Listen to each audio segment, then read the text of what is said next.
काय बाई आज रोज रोज रोज रोज काय विचार पडते. काय करा म्हणून, नाश्त्याला काय करा, भाजीला काय करा, आणि सगळेजण घन घन घन घन लावतात. हे काऊन केलं आणि ते काऊन केलं.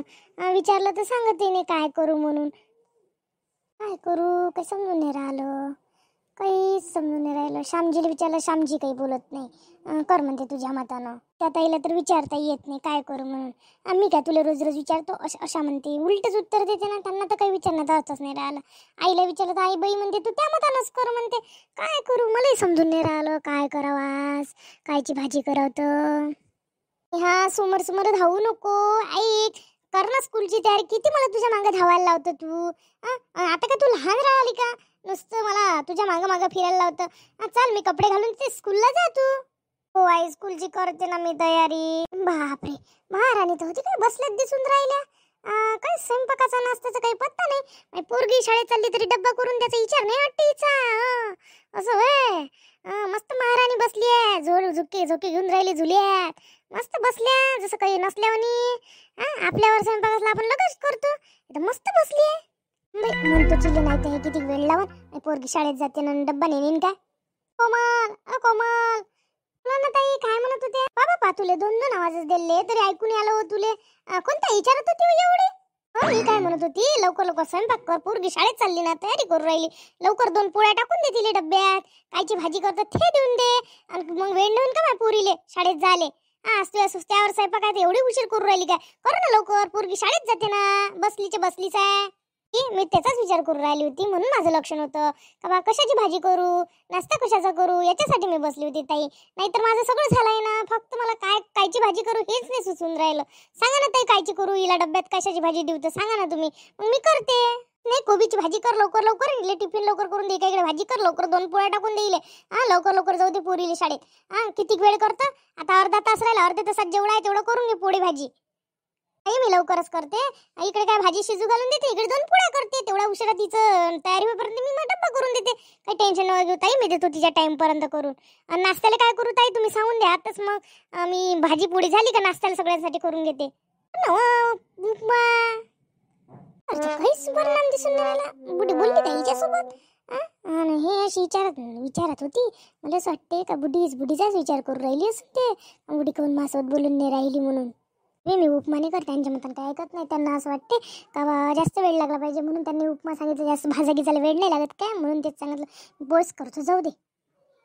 काय एवढ्या वेळची तोंडच पाहून राहिली. करून नाही राहिली. कसं म्हणू 10 वेळा लाज वाटून राहिली मला मनाची. इले उठून नाही राहिली. रोज सकाळी उठते. आज उठलंही नाही आईनं.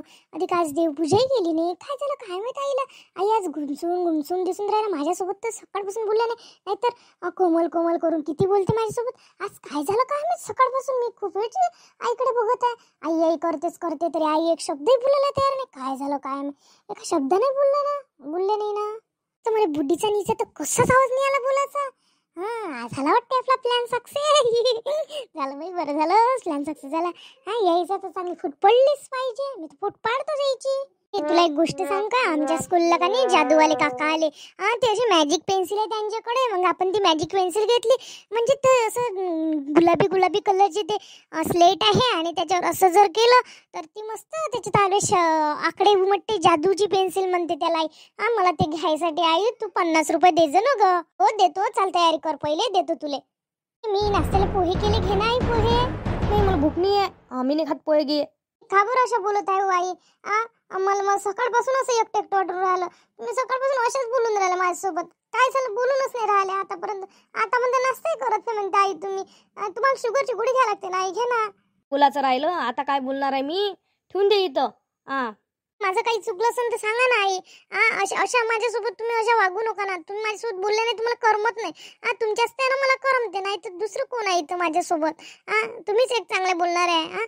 तुम्ही अशा बोलल्या नाही तर मला कसं वाटेल सांगा बरं आई. दिवसभर तुम्ही बोलल्या नाही म्हणजे मला करमत नाही. सांग बोल ना. कोणत्या कामाचे लोक आहे आम्ही. काय हिसक हासक करणारे लोक.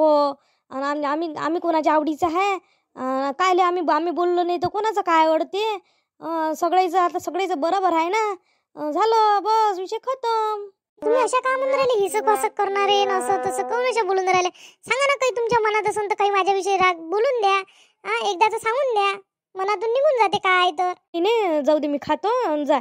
तू तुझं काम कर, काही बोलू नको माझ्यासोबत. पोहे करून ठेवले, याच्यात मीठ जास्त टाकून ठेवलं. समजत नाही का मी मीठ कमी खातो म्हणून. दुसरे करून देऊ का मी? मीठ जास्त झालं का तुम्हाला? दुसरे करून देऊ का? अरे बापा, आमचा दुसऱ्याला त्रास, खातो मी. ती तर मस्त बोलून राहिली, जशी मला बोले आता तशी इले बोलून राहिली. आता माहित पडतील कसं असते सासूचं इंगा. मले मला बोले तेव्हा मस्त पाये. आता मस्त लागलं ना भांडण. आता बुडी पाय कशी हक्कडच बोलते तिच्यासोबत. तर मला तर चांगलं वाटून राहिलं. मस्त जमला आता. आता मस्त जमला कार्यक्रम. हो कोमल, तुला माहित नाही का आईला आवडत नाही म्हणून जास्त खारट, आणि खारट करून ठेवले पोहे मुद्दामून केले वाटते तू. खारट खाल्ले नाही पाहिजे म्हणून. मीच आपण कमी टाकतो, मग वरून आपण घेतो सगळेजण. आईसाठी आपण कमी पोहेचे करतो ना पोहे, मिठाचे. हो ताई, मी मुद्दामून वगैरे काही नाही केलं ना. मी माझ्याकडून थोडंसं पडलं असं जास्त. मी मुद्दामून असं काही केलं नाही. माझं असं हेतूही नाही आहे ताई. मी कशाला करून असं? कसं लक्ष राहत बापा तुमचं? आम्ही तर नेहमी लक्ष ठेवूनच करतो बापा. हे असं बरोबर नाही आहे तुझ्याला. म्हणजे काय कोणाच्या पुटीने पुढ द्यायचे आहे काय? आई तुला माहित आहे ना खात नाही म्हणून. तरी त्या असं करून ठेवलं. डोक्यावर बसली असन मी, म्हणून हिनं माझ्याचे खारट खारट पोहे करून ठेवले. तिला माहीत आहे ना, तरी केले असन आहे ना. आता हॉटेलपणा करू राहील ती माझ्यासोबत. असं असन ते बरोबर आहे. नीता बोलते तेच बरोबर आहे. आतापर्यंत मला लय चांगला चांगला तिचा नकाब दिशे. आता वैख येऊन राहिली मले. पहिले लय गोड गोड राहिली ते. असे आता कपटीपणा करते. करून देऊ का तुम्हाला पोहे? हिनं बरोबर केलं नसेल मी देऊ का करून चांगले पोहे? बाई कायले त्रास घेतो तू?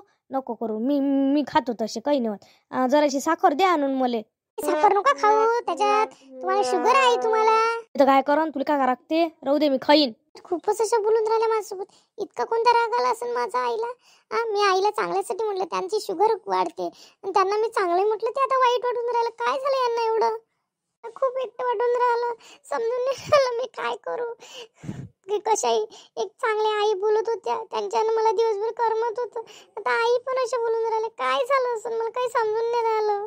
शुगर जास्त झाली तरी चालते बुडीले, पण बुडी बनते. मला साखर दे आता. देऊ काय मग तुम्हाला साखर? आण साखर. मी काही चांगले सांगत आहे तरी आईला असं वाईटच वाटून राहिलं. काय आईच्या मनात असं?